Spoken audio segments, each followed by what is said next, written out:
waxaan rabnaa inaan ummadda Soomaaliyeed la wadaagno inay korortay tirada dadka uu soo ridanayo cudurka COVID-19 ee ka dhasha fayraska corona.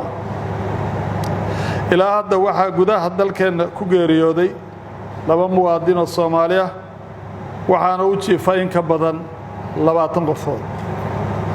si looga hortago fiditaanka cudurkan khatarta ah loogana badbaadiyo ummadda Soomaaliyeed, dowladda federaalka Soomaaliya waxay ku wargelinaysaa shacabka Soomaaliyeed go'aanada soo socda.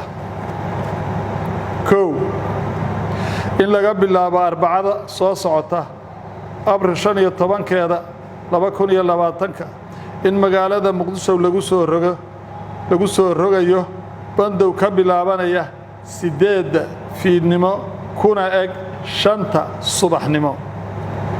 sababta bandowga looga bilaabay Muqdisho waa inay tahay magaalada ugu dad badan dalka, lagana diiwaan geliyay xaaladaha dhimashada iyo dadka uu xanuunku soo ridanayo. xaaladaha magaalooyinka kale waa lala soconayaa waana la qiimeynayaa. 2. bandowgu wuxuu saameynayaa dhammaan ganacsiga, isu socodka gaadiidka iyo dadka, marka laga reebo dukaanada cunada qallalan laga iibsado iyo xarumaha caafimaadka sida farmashiyeyaasha iyo isbitaalada. 3. waxaa qiimeyn joogto ah lagu sameyn doonaa xaaladda faafitaanka cudurka, taas ayaana xadidi doonta muddada uu socon doono bandowgu iyo haddii ay tahay in magaalooyin kale lagu soo daro. 4.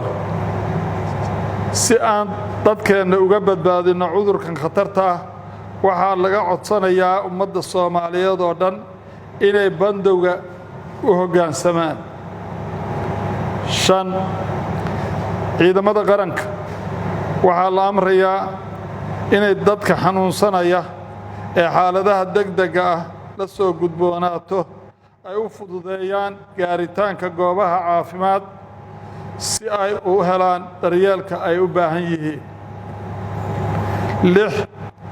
ciddii la kulanta xaalad degdeg ah, cabasho ama u baahan caawinaad la xiriirta bandowgan waxay soo wici kartaa nambarka gaaban ee booliiska oo ah 991.